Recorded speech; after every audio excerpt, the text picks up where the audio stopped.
నమస్కారం మిత్రులారా. Immortal talks of హనుమంతుల వారు మహతంగులకి అందించినటువంటి అద్భుతమైనటువంటి జ్ఞానాన్ని మనందరం కూడా తెలుసుకుంటూ వస్తున్నాం కదా. ఆ చిరంజీవత్వ సంభాషణలు ఏవైతే ఉన్నాయో వాటిలో హనుమ ఈరోజు మనకి ఏం చెప్తున్నారో తెలుసుకుందామా. విశ్వానికి ఉన్న భాష లింగా కోడ్, అదే విశ్వభాష. పూర్ణత్వాన్ని చూడటం చాలా ముఖ్యం. ఆ పూర్ణత్వాన్ని ఎప్పుడు చూడగలుగుతామంటే, ఆ వన్నెస్ని, ఆ ఏకత్వాన్ని ఎప్పుడు చూడగలుగుతామంటే ఆత్మగా ఉన్నప్పుడు. అలాగే ఈ విశ్వం యొక్క భాష ఎప్పుడు నేర్చుకుంటుంటామంటే ఏకత్వంలో ఉన్నప్పుడు, అంటే ఆ వన్నెస్లో ఉన్నప్పుడు. ఆ ఏకత్వం ఎప్పుడు సిద్ధిస్తుంది అంటే మనం ఆత్మలం అని తెలుసుకున్నప్పుడు.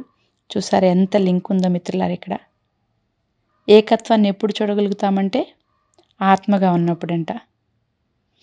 దానికంటే ముందు పూర్ణత్వాన్ని ఎప్పుడు చూడగలుగుతామంటే ఏకత్వంలో ఉన్నప్పుడు. మరి ఏకత్వాన్ని ఎప్పుడు చూడగలుగుతామంటే ఆత్మగా ఉన్నప్పుడు. అలాగే ఈ విశ్వం యొక్క భాష ఎప్పుడు నేర్చుకుంటామంటే ఆ ఏకత్వంలో ఉన్నప్పుడు. అప్పుడు మనం ఆత్మలను తెలుసుకున్నప్పుడు. ఇలా ఈ లింగా కోడ్ని ఎలా నేర్చుకోవాలి అనే జ్ఞానాన్ని హనుమ మహతంగులకి శిక్షణ ద్వారా వారిని సిద్ధం చేస్తున్నారన్నమాట. ఇప్పుడు ఆ ప్రాక్టికల్స్ని నేర్చుకోబోతున్నారు ఆ మహతంగులు. ఆ లింగా కోడ్ని, అంటే ఈ విశ్వపు భాషని వీరందరికీ హనుమ నేర్పించబోతున్నారు. భగవద్గీతలో శ్రీకృష్ణుడు చెప్పడం మనం వింటాం. నేనే ప్రతి ప్రాణిలోనూ, జీవిలోనూ, ప్రతి దాంట్లోనూ ఉన్నాను అన్నారు. అలాగే ఎవరైతే నన్ను చూడగలుగుతారో వారు దైవత్వాన్ని చేరుకుంటారు కదా. ఈ స్థితికి చేరుకోవడం ఎలా? మనం మనుషులుగా ఉన్నప్పుడు మనస్సు యొక్క పరిధిని దాటి మనం ఆ స్థితికి చేరుకోగలమా?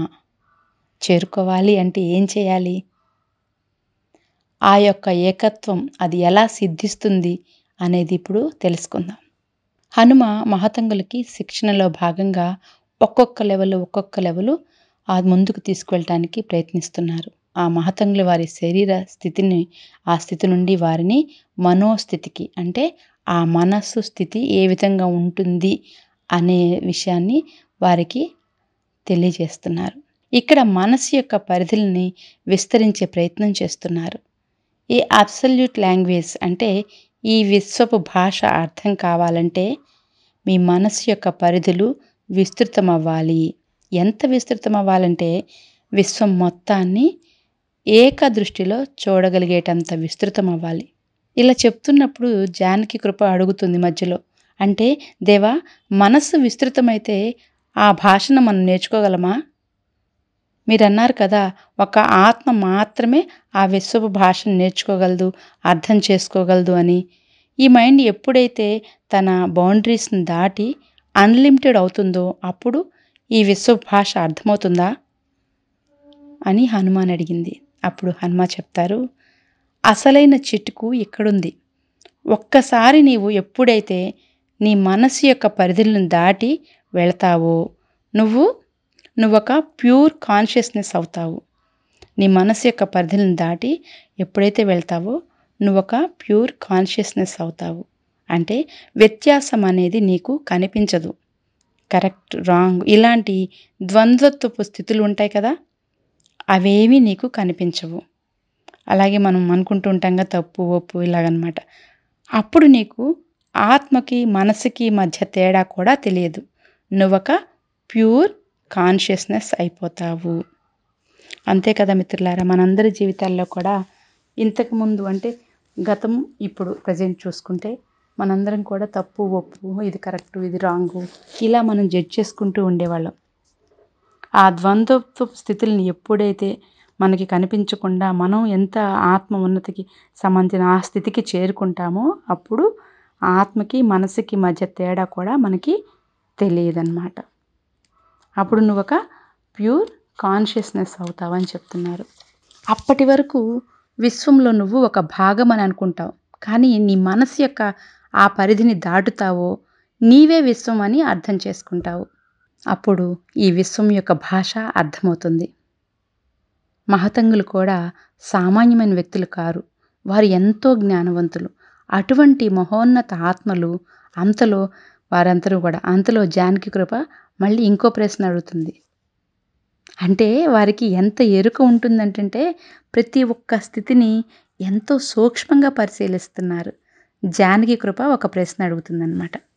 దేవా, ఇప్పుడు ఒక క్యారెక్టర్ అంటే లేదా ఒక వ్యక్తి స్థితులను దాటుతూ వెళ్తూ ఉన్నాడు. ఒక్కొక్క లెవెల్ అంటే ఒక్కొక్క మెట్టు ఎక్కుతూ ఉన్నాడు. అలా ఎక్కుతున్నప్పుడు ఒక టైంలో అంటే ఒక ఇంటర్మీడియేట్ స్థితిని చేరుకున్నాడే అనుకోండి మధ్య మార్గానికి. అంటే అతను పూర్తి మనసు యొక్క పరిధులను దాటైతే వెళ్ళాడు. లేదా ఆ మనసు పరిధులను దాటేటటువంటి అంచుల్లో ఉన్నాడు. కానీ ఆత్మస్థితినైతే ఇంకా చేరుకోలేదు. అది కాదు కానీ ఇది కూడా కాదు. అంటే మాధ్యపు స్థితి అంటే మిడిల్‌లో ఉన్నారు చూసారా? ఆ స్థితిని చేరుకున్నాడు. అంటే ఇంకా కొంచెం సాధన చేస్తే అతను ఆత్మస్థితిని చేరుకుంటాడు. అటువంటి స్థితిలో ఉన్నప్పుడు కనీసం ఈ యొక్క విశ్వపు భాష యొక్క నమూనానైనా నేర్చుకోవచ్చా? అంటే సింపుల్ అయినా అర్థమవుతుందా ఆ మనిషికి? ఆ శాంపుల్‌గా అయినా అర్థమవుతుందా ఆ మనిషికి అని అడుగుతుందనమాట.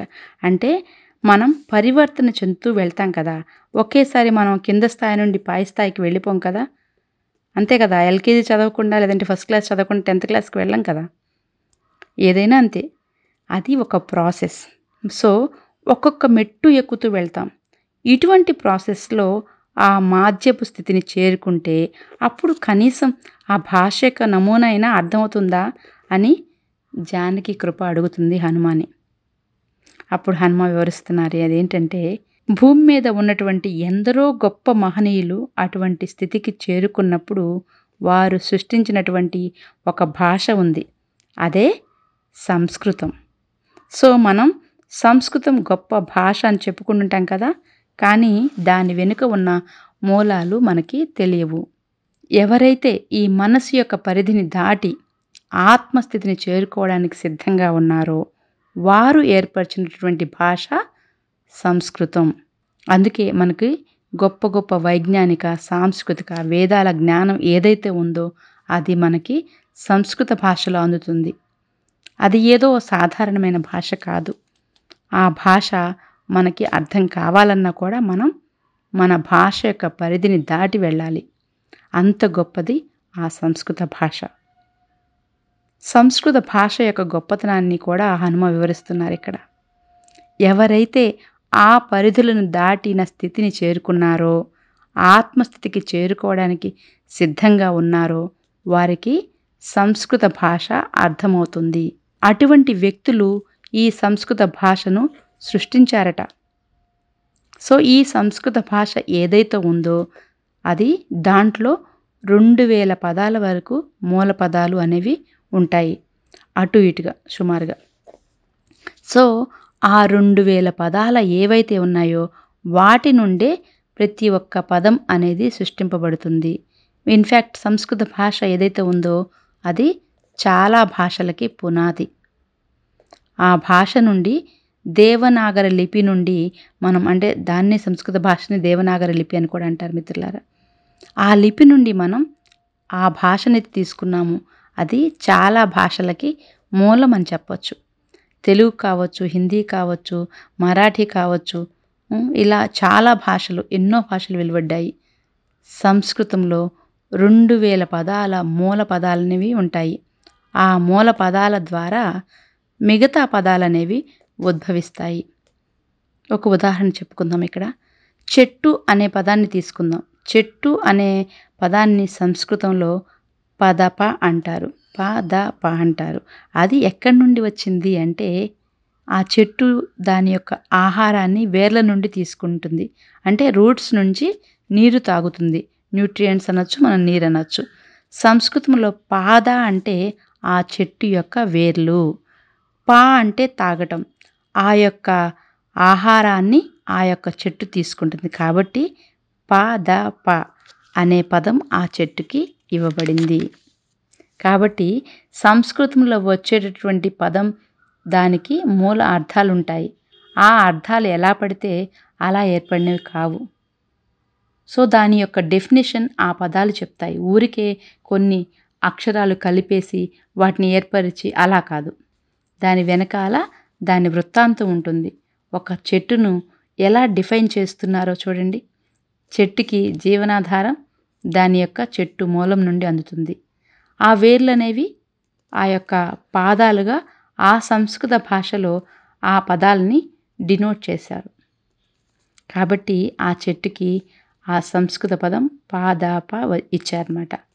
ఎంత లోతైన అర్థం ఉందో చూడండి మిత్రులారా.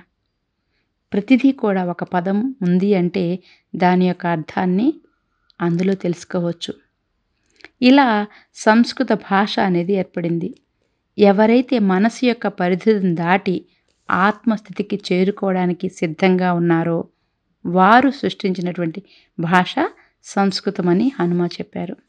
ఇక వెంటనే ఇప్పుడు ఉర్మికి కూడా ఒక డౌట్ వచ్చింది. బైనరీ లాంగ్వేజ్ అంటే ఏంటి? ఆ మెరుస్తున్నటువంటి పరికరం అదే ఏదైతే ఉందో ఫోన్ అంటున్నాం కదా అని అడిగితే దానికి హనుమ ఎలా సమాధానం ఇచ్చారంటే ఒక ప్రశ్న అడిగారు ముందు సమాధానానికి ఇవ్వడానికంటే ముందు కూడా. మనకి ఎన్ని దిక్కులు ఉంటాయో చెప్పండి అని. అవేంటి? మనకు తెలిసినవి అందరికీ తెలిసినవి 8 దిక్కులు. తూర్పు, పడమర, ఉత్తరం, దక్షిణం, ఈశాన్యం, నైరుతి, వాయవ్యం, ఆగ్నేయం ఇలా 8 దిక్కులు ఉన్నాయి. మనం ఎప్పుడు ఎవరు అడిగినా కూడా ఈ 8 దిక్కుల గురించి చెప్తాం. దిక్కులు అనగానే. కానీ ఉర్మి నోట్లోంచి మాట రావడం లేదు. సైలెంట్ అయిపోయింది. నోరు పెగలట్లేదు. కానీ ఆమె భయపడలేదు. ఎందుకంటే ఆమె ఎదురుగా గురువు ఉన్నారు కదా. ఆయన చేసిన లీల ఏదో అనుకుంది తను కూడా, ఉర్మి కూడా. తన చేతి ఆ 2 చేతి వేళ్లను ఇలా చూపించింది. అంటే 10 వేళ్ళని చూపించింది హనుమాకి. నిజానికి దిక్కులే ఇంకా ఎక్స్ట్రా 2 ఉన్నాయండి మిత్రులారా. నిజానికి దిక్కులు 8. కానీ చేతి వేళ్ళని 10 చూపించింది హనుమాకి. కానీ ఇంకా 2 ఎక్స్ట్రా ఉంటాయి. అదేంటి అంటే పైన, కింద అంటే ఆకాశము, నేల. ఈ 2 కూడా దిక్కులే. కాబట్టి మనకి 10 దిక్కులు ఉంటాయి. 8 కాదు. ఆమె అంటే ఉర్మి చేత్తో 10 దిక్కుల్ని చూపించింది. ఒక్కసారి చూపిస్తే సరిపోతుంది కదా. వెంటనే హనుమ కలందాకని అడిగారు. ఏమని? మనకి ఎన్ని దిక్కులు ఉన్నాయి అని మళ్ళా. అతడి చేయి చూసేసరికి అతనికి 2 వేళ్ళు మాత్రమే ఉన్నాయన్నమాట. ఒక చేతికి 1 వేలు అంటే కుడి చేతికి 1 వేలు, ఎడమ చేతికి 1 వేలు. అది చూసి కలంద భయపడలేదు. ఎందుకంటే అతని జ్ఞాపకాలన్నీ పూర్తిగా హనుమ మార్చేశారు. అంటే తను చిన్నప్పటి నుంచి 2 వేలే ఉన్నట్లు కలందాకకి గుర్తుండేట్టుగా. అంటే ఇప్పుడు ప్రెజెంట్లో అతనేమి భయపడట్లేదు. ఎందుకు అంటే అతనికి ఉన్నది సహజంగా ఇవే అన్నట్టుగా అతన్ని హనుమ మార్చేశారనమాట. అతని యొక్క ఆ వేళ్ళని 5 సార్లు చూపించాడంట. ఎందుకు మరి? 2 వేళ్లే కదా ఉన్నాయి. కుడి చేతికి 1, ఎడమ చేతికి 1. సో అతను అందుకని 5 సార్లు వేళ్ళని చూపించాడంట. అంటే 10 దిక్కులు ఉన్నాయని 5 సార్లు చూపించాల్సి వచ్చింది. ఎందుకంటే తన చేతులకి ఒక్కొక్క వేలే ఉంది కదా అందుకు. అప్పుడు హనుమ దీని మధ్య ఉన్న వ్యత్యాసాన్ని చూపించారు. ఉర్మి ఎన్ని దిక్కులున్నాయో అనే మన ప్రశ్నకు సమాధానం చెప్పాలంటే ఒకసారి తన 2 చేతి వేళ్ళని అంటే ఆ 10 వేళ్ళని చూపిస్తే సరిపోతుంది. కానీ కలందాక అదే ప్రశ్నకి సమాధానం చెప్పాలంటే తన యొక్క 2 చేతుల్ని ఎన్నిసార్లు చూపించాల్సి వచ్చింది? 5 సార్లు చూపించాల్సి వచ్చింది. ఏది సులువైంది మనకి? మన 2 చేతుల్ని ఒక్కసారి చూపించడం సులువు. కానీ ఇక్కడ ఎన్నైతే వేళ్ళున్నాయో అవి తగ్గే కొలది క్లిష్టత అనేది పెరుగుతుంది. కలందాకకి 2 వేళ్ళు మాత్రమే ఉన్నాయి కనుక అందుకని అతను 5 సార్లు చూపించాల్సి వచ్చింది. ఏది సులువైంది అంటే మన 2 చేతుల్ని ఒక్కసారి చూపించడం. కానీ అదే ప్రశ్నకి ఎన్నైతే వేరియబుల్స్ ఉన్నాయో అవి తగ్గే కొలది ఆ క్లిష్టత అనేది పెరుగుతుంది. అదేవిధంగా బైనరీ లాంగ్వేజ్ కూడా అలానే అనమాట. అందులో 2 వేరియబుల్స్ మాత్రమే ఉన్నాయి. అంటే 2 అంకెలు మాత్రమే ఉన్నాయి. అవేంటి అంటే 1, 0. కాబట్టి అది ఎక్కువ లాంగ్వేజ్ అనేది ప్రాసెస్ చేయాలి అంటే అందుకని కంప్లీట్గా అది కంప్యూటర్ భాష కాబట్టి అది కొంచెం క్లిష్టతరంగా ఉంటుంది. ఎందుకు అంటే తక్కువ ఉన్నాయి కాబట్టి. ఇందాక మనకి ఉర్మికి 10 ఏళ్ళు చూపించింది. అంటే 2 చేతులను చూపిస్తే సరిపోయింది. కానీ కలందాక 5 సార్లు చూపించాల్సి వచ్చింది 2 చేతుల్ని కూడా. ఎందుకు అంటే ఆ లాంగ్వేజ్లో ఉండేటువంటి ఆ ప్రాసెస్లో తక్కువ ఉండే కొద్దీ క్లిష్టత పెరుగుతుంది అని మనకు చెప్పారు కదా. అలాగే ఇక్కడ కూడా చాలా ప్రాసెస్ చేయాలి అనమాట. ఈ బైనరీ లాంగ్వేజ్లో వాటి ఇవి తక్కువ ఉన్న 2 అంకెలే ఉండటం మూలంగా ఏదైతే ఉందో ఆ ప్రాసెస్ అనేది చాలా క్లిష్టతరంగా ఉంటుంది. ప్రోగ్రామింగ్ అనొచ్చు మనం. ఆ ప్రాసెస్ అనొచ్చు, ఏదైనా అనొచ్చు అని దాని గురించి చెప్పారు హనుమ. ఈ బైనరీ లాంగ్వేజ్ గురించి చెప్పిన తర్వాత ఇప్పుడు ఉర్మికి ఇంకొక డౌట్ వచ్చింది. దేవా, ఆ భాష ఉన్నప్పుడు ఆ భాషని ప్రాసెస్ చేయడానికని ఏదో పరికరం ఉండాలి కదా. ఇప్పుడు ఈ ప్రాసెస్లో ఆ బ్యాక్గ్రౌండ్లో ఏదో జరుగుతుంది కదా, అది స్క్రీన్ మీద అవుట్పుట్ మనకి కనపడుతుంది. అలా ఈ విశ్వపు భాషను ప్రాసెస్ చేయాలంటే ఏదైనా పరికరం లేదా ఉందా అని ఉర్మి అడుగుతుంది అనమాట. పరికరం లేదా అని అడుగుతుంది అనమాట. అప్పుడు హనుమ చెప్తారు, ఆ పరికరమే మన ఆత్మ. ఎంత చక్కగా వివరించారు చూసారా, ఎంత కనెక్ట్ చేశారో చూసారా, బైనరీ లాంగ్వేజ్ చూపిస్తూ అలా ఆ ప్రాసెస్ లాగే మనకు కూడా మన ఆత్మ గురించి చెప్తున్నారు ఇక్కడ. అద్భుతం. అప్పుడు హనుమ ఏం చెప్తున్నారు, ఆ పరికరమే మన ఆత్మ అంట. ఇప్పుడు వెనక బ్యాక్గ్రౌండ్లో ఏదో జరుగుతుంది కానీ స్క్రీన్ మీద కనపడడానికి ఏదైనా పరికరం ఉండాలి కదా అంటే అది మన ఆత్మ అని చెప్తున్నారు అని అద్భుతమైన ఉదాహరణ ఇచ్చారు. ఒక సాలిడ్ గూడు అనే ఒక అల్లుకుని ఉంటుంది కదా, సాలిడ్ ఏం చేస్తుంది, గూడు అల్లుకుంటుంది కదా. ఆ సాలిగూడు ఏదైతే ఉందో దాంట్లో పురుగు పడితే ఏమవుతుంది, అది బయటికి రావడానికి ప్రయత్నిస్తుంది, బయటికి రావడానికి ప్రయత్నిస్తూనే ఉంటుంది. ప్రయత్నించే కొద్దీ ఇంకా ఇరుక్కుపోతుంది. మన శరీరం, మన మనస్సు ఆ సాలిగూడులో ఇరుక్కుపోయినటువంటి పురుగు వంటిది. దాంట్లో ఇరుక్కొని బయటికి రావడానికి ప్రయత్నిస్తుందో అది ఇంకా ఇంకా ఇరుక్కుపోతుంది. కానీ మీరెప్పుడైతే బయట నుంచి దాన్ని చూస్తూ ఉంటారో అది మీకు ఎలా కనపడుతుంది, చాలా సింపుల్గా కనిపిస్తుంది. కానీ దాంట్లోకి ఇరుక్కున్న దానికి తెలుస్తుంది ఆ బాధ అంతా ఎంత కష్టమవుతుందో. ఆ సాలెగూడు ఏదైతే ఉందో అది చాలా సింపుల్గా అనిపిస్తుంది మనకి. మన లైఫ్ ఏదైతే ఉందో అది కూడా అంతే. ఇన్ఫ్యాక్ట్ మన విశ్వం ఏదైతే ఉందో అది కూడా అంతే. చాలా సిమిలర్ ప్యాటర్న్లో అనమాట ఇవన్నీ కూడా. అందుకే మీ లోపల ఏదైతే ఉందో బయట కూడా అదే ఉంది అంటారు కదా. దానికి అసలు అర్థం ఏంటంటే మీ జీవితం ఏంటో ఈ విశ్వం కూడా అంతే. ఒక సాలెగూడు లాంటిది. మీరు దాంట్లో ఉండిపోతే ఎప్పుడైతే బయటికి రావాలని కొట్టుకుంటూ ఉంటారో అలానే శరీర స్థితిలో మరియు మనస్థితిలో ఆ స్థితుల నుండి ఎంత కొట్టుకున్నా లేదా ఎంత గింజుకున్నా కూడా ఇరుక్కుపోతూనే ఉంటారు. ఈ విశ్వాన్ని ఎప్పుడు బయట నుండే చూడాలి. ఎలా చూడాలి అంటే బయటకు వచ్చి ఎలా చూస్తాం అంటే ఆత్మస్థితిలో ఉన్నప్పుడు దానికి పరికరం మన ఆత్మ కాబట్టి ఒక ఆత్మ ఎప్పుడైతే ఒక వ్యూ పాయింట్ అంటారు చూసారా, అది బయట నుండి ఆ విశ్వాన్ని చూస్తున్నప్పుడు అప్పుడు అర్థమవుతుంది. అప్పుడు ఒక సాలెగూడిలా కనిపిస్తుంది విశ్వం అంతా. దానిలో చిక్కుకోము, దాన్ని బయట నుంచి గమనిస్తూ ఉంటాము. ఇప్పుడు జానకి కృప కూడా ఇక్కడ ఒకళ్ళ తర్వాత ఒకళ్ళు ఆ హనుమంతుల వారిని ప్రశ్నలు బాణాల్లా వేస్తున్నారు అన్నమాట. జానకి కృప కూడా ఏదో ప్రశ్న అడగటానికి ప్రయత్నిస్తుంది. మరి దాని గురించి మనం రేపు తెలుసుకుందాం మిత్రులారా. ధన్యవాదాలు.